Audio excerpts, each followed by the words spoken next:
మువ్వా విజయ్ బాబు గారు పదవి బాధ్యతలు స్వీకరించారు. వారితో మాట్లాడదాం. సార్, ఈ రోజు మీరు పదవి బాధ్యతలు స్వీకరించారుగా, ఎన్నో సవాళ్ళు ఉన్న ఇరిగేషన్ లో ఎట్లా సార్ట్అవుట్ చేయబోతున్నారు? తప్పకుండా గత ప్రభుత్వం నిర్వీర్యం చేసింది ఈ ఇరిగేషన్ డెవలప్మెంట్ కార్పొరేషన్ని.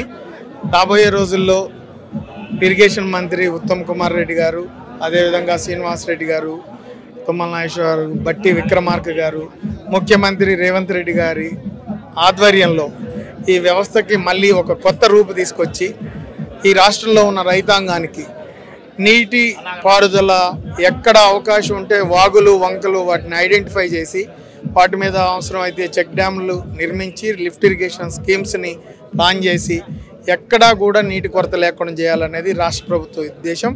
దానికి అనుగుణంగా నా శాయశక్తుల శక్తి వంచన లేకుండా ఈ రైతాంగం కోసం పనిచేస్తా. గతంలో నేను డిసిసిబి చైర్మన్గా పనిచేసి వారితో నాకు అనుబంధం ఉంది.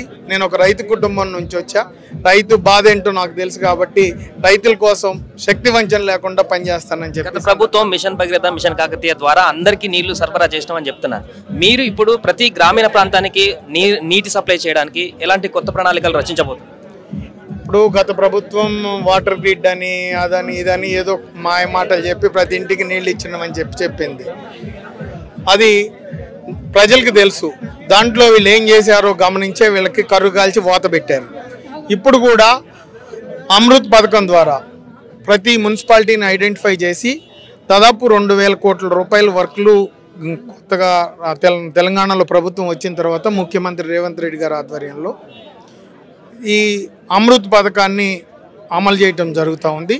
దీని ద్వారా ఎక్కడా కూడా ప్రజలకి నీటి సమస్య అనేది రాకుండా చేసే ప్రయత్నం చేస్తాం. గత ప్రభుత్వం ఈ ఇరిగేషన్ లో చాలా అవకతవకలు చేసిందని చెప్తున్నారు. అవన్నీ ఇప్పుడు మీరు బయటకు తీసేటువంటి ప్రయత్నం చేస్తారా? తప్పకుండా.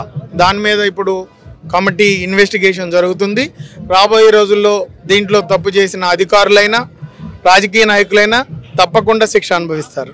మీకు ఇప్పుడు నిధులు కూడా అన్ని మంత్రి వారి నుంచి అందుబాటులో ఉంటాయి. ఇరిగేషన్ అంటే చాలా పెద్ద కార్పొరేషన్, ఇది చాలా పనులు ఉంటాయి. తప్పకుండా దీని మీద ఒక మీటింగ్ని ఏర్పాటు చేసుకొని రాష్ట్ర ఇరిగేషన్ శాఖ మార్చులు ఉత్తమ్ కుమార్ రెడ్డి గారితో కూర్చొని దీన్ని ముందుకు తీసుకెళ్లే దిశగా ప్రయత్నం చేస్తాం. Thank you. అది మొత్తానికి ఇరిగేషన్ శాఖ కార్పొరేషన్ చైర్మన్ గా బాధ్యతలు స్వీకరిస్తున్నటువంటి విజయబాబు గారు చెప్తున్నటువంటి విషయం.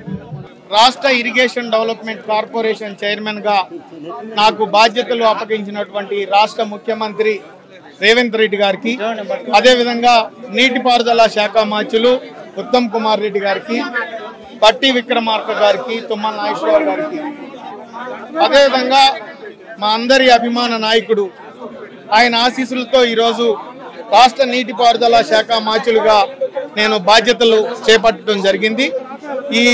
ఈ బాధ్యతని తప్పకుండా రేపు రాబోయే రోజుల్లో ఈ రాష్ట్రంలో ఉన్నటువంటి మైనర్ ఇరిగేషన్ మీద దృష్టి పెట్టి ప్రతి రైతుకు నీళ్ళందే విధంగా చూసి రాబోయే రోజుల్లో రైతాంగాన్ని ఆర్థికాభివృద్ధి దిశగా ముందుకు తీసుకెళ్తామని చెప్పి ఈ సందర్భంగా తెలియజేస్తా ఉన్నాను. Thank you very much. Suman టీవీలో మీ పర్సనల్ అండ్ బిజినెస్ ప్రమోషన్స్ కోసం కింది నెంబర్కి కాంటాక్ట్ చేయండి.